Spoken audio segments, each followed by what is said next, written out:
Bismillahirrahmanirrahim. Assalamualaikum warahmatullahi wabarakatuh.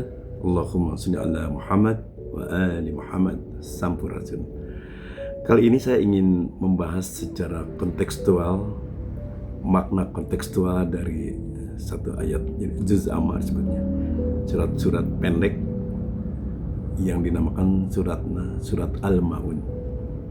Surat Al-Ma'un ini berbicara tentang orang-orang yang mendustakan agama, orang-orang yang hanya seolah-olah rajin melaksanakan ibadah ritual, tapi dia tidak pernah melaksanakan atau dia tidak memiliki kontribusi sosial.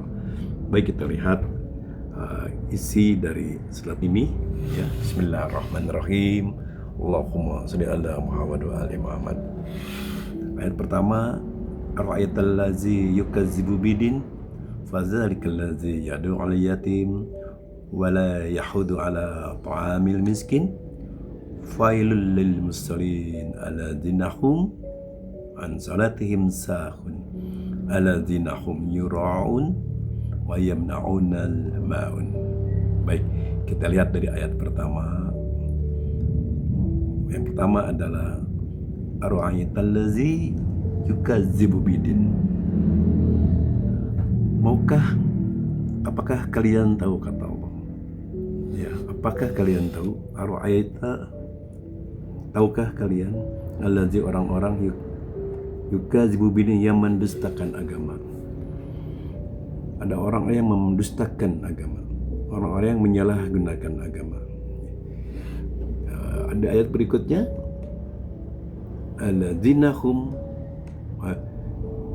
fadzalika alladzi yad'u al-yatim. Orang yang mendustakan agama adalah orang yang tidak memiliki empati terhadap anak yatim. Gitu. Fadzalika alladzi yad'u al-yatim.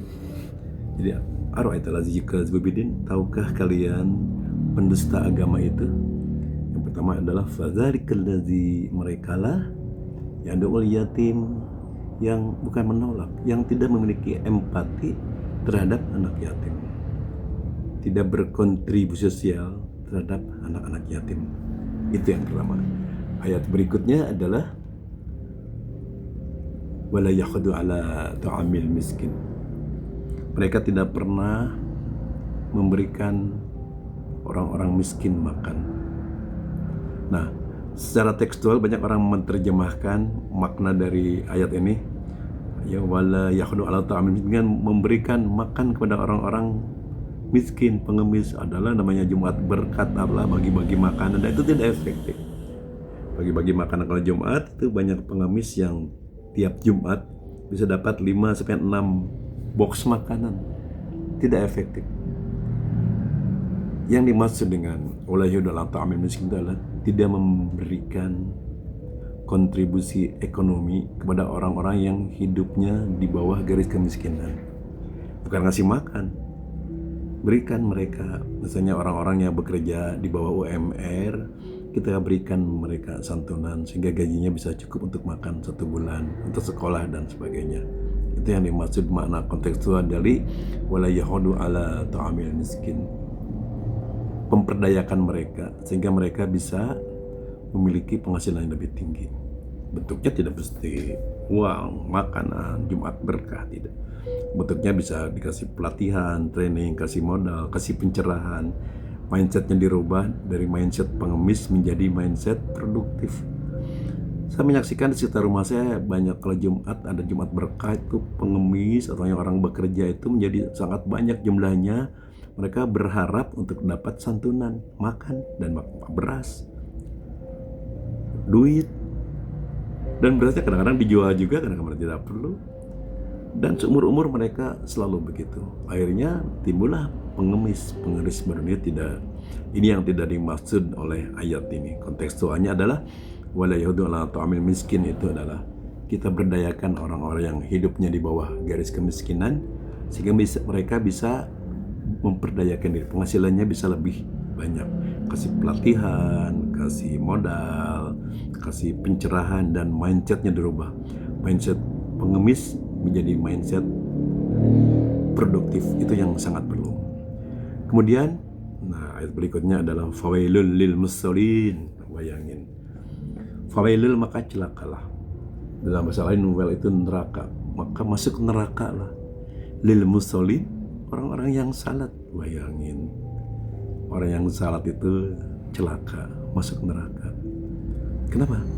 Karena salatnya tidak mengubah perilaku. Salatnya tidak mengubah perilaku dia. Karena yang dimaksud kita harus melaksanakan salat adalah salat itu sebuah latihan, sebuah proses training mengubah perilaku kita. Kalau setelah salat perilaku kita masih jahat, artinya kita belum salat. Banyak klien saya yang datang yang mengalami stres, depresi, saya tanya, ibu atau anda salat tidak? Oh, saya salat rajin, bahkan saya salat di masjid berjamaah tiap waktu. Saya bilang, anda belum salat. Apa coba? Salat dimulai dengan apa? Salat dimulai dengan takbir. Takbir adalah Allahu Akbar, Allah yang maha besar. Tapi pasca salat Anda jadi stres karena yang besar dalam pikiran Anda bukan Allah lagi. Hutang, masalah, keluarga, penghasilan, pekerjaan, takut ini, takut itu, penyakit. Jadi Anda belum salat. Kalau pasca salat yang besar bukan Allah, masalah-masalah, ganti aja hutanghu akbar, masalahhu akbar, bukan Allahu akbar. Nah, yang dimaksud fawailul musallin, celaka orang salat adalah orang yang sudah salat tapi perilakunya, mindsetnya tidak berubah. Salatnya hanya gerakan-gerakan jungklik jungkedang saja. Jadi mari kita rubah mindset kita. Anggap salat itu adalah mengubah perilaku. Jadi kalau kita sudah takbir Allahu akbar pasca salat, yang maha besar Allah. Bisnis lagi rugi, keluarga bermasalah, stres, sakit. Karena yang maha besar Allah, kita menghadiri Allah, semuanya jadi kecil. Ketika jadi kecil, maka Allah akan turun tangan. Itu makna dari fawailul lil musallin. Nerakalah, celakalah orang yang salat, alladzina hum an salatihim sahun. Alladzina hum, mereka yang dalam salatnya sahun. Kata orang-orang syariat, sahun itu salatnya tidak khusyuk katanya. Nggak ada orang salatnya khusyuk. Yang dimaksud itu atau tidak lupa. Katanya makna lainnya alladzina an salatihim sahun, mereka dalam salatnya lupa. Bukan lupa. Dia harus menyadari, bangkit sebuah kesadaran bahwa salat itu adalah sebuah afirmasi mengubah perilaku. Salat itu sebuah hipnoterapi, mind programming, mengubah cara pandang hidup kita, mengubah alam bawah sadar kita dari kita yang tidak baik menjadi lebih baik.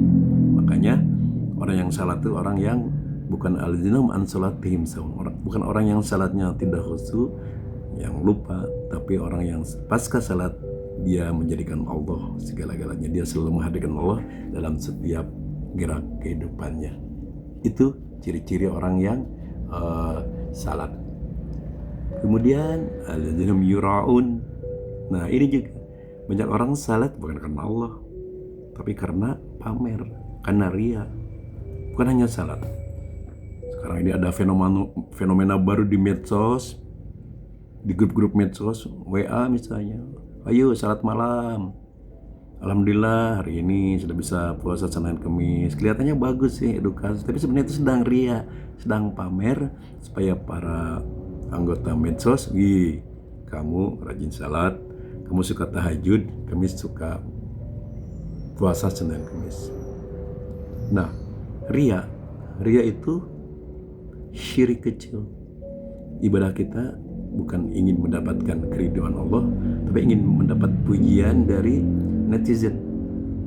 Dalam sebuah riwayat saya pernah membaca, di akhirat nanti ada orang yang datang ke hadapan Allah dengan membawa berbagai pahala. Pahala salat, pahala haji, pahala puasa, pahala sedekah. Tapi ketika mau dicairkan, pahalanya 0 bodong. Dan dia menangis, kenapa ya Allah? Aku dulu rajin salat, rajin puasa, rajin ibadah, Senin Kemis tidak ketinggalan, tahajud tidak ketinggalan. Kenapa sekarang bodong? Kata Allah, pahala kalian sudah dicairkan ketika kalian ria, ketika kalian mempublikasikan ibadah-ibadah ritual kita di medsos. Ketika kalian beribadah karena ria, karena ingin pujian dari manusia. bukan mengharapkan ridho dariku, kata. Dan orang tersebut ya termasuk orang yang bangkrut, orang yang kehilangan pahala-pahala. Jadi salat harusnya menjadi ranah privasi, tidak perlu diumbar-umbar, tidak perlu diumumkan, tidak perlu nanya-nanya, kamu udah salat belum? Itu pertanyaan yang tidak sopan. Ya, kamu sudah sedekah belum? Itu bagus. Kamu sudah berbagi belum? Nah, itu pertanyaan yang harus dilontarkan. Kemudian wayamnaunal maun, dan mereka tidak mau memberikan bantuan, cuek, tidak memiliki kontribusi sosial. Jadi makna kontekstual dari surat Al-Maun ini adalah marilah kita mengubah mindset kita, mengubah perilaku kita. Salat kita mau pakai fikih apapun tidak jadi masalah, mau mazhab Syafi'i lah, mau mazhab Hanafi lah, Hambali lah, mau menurut Quran lah. Ada teman saya menganggap salatlah kamu seperti salatnya Nabi. Siapa yang pernah salat Nabi? Imam Syafi'i apa pernah lihat Nabi salat? Imam Hanafi pernah lihat Nabi salat? Tidak pernah. Itu hanya istihad para ulama tentang salat, dan itu memang tidak penting. Yang penting itu pasca salat kita berubah. Salat adalah mind programming, memprogram kembali otak kita, memprogram kembali alam bawah sadar kita. Itu yang penting. Jadi yang penting pasca salat kita menjadi berubah. Yang tadinya cap jaya pelit menjadi pemberi, yang tadinya ria menjadi tidak ria, yang tadinya stres, depresi karena membesarkan hal yang kecil menjadi benar-benar Allahu Akbar, yang maha besar adalah Allah. Coba kita lihat orang yang demo, ormas Islam yang demo, di takbir teriak-teriak Allahu Akbar, tapi yang besar buat mereka bukan Allah, ormasnya. Ada sekelompok ormas menggeruduk agama lain yang sedang beribadah. Mereka banting, mereka hancurkan salibnya sambil mengucapkan Allahu Akbar. Bohong itu. Buat mereka yang maha besar bukan Allah. Mereka tidak takut Allah, mereka takut sama salib. Ada ustadz terkenal, Mat Gino itu, dia sering menghina salib. Artinya dia tidak salat, dia tidak pernah salat.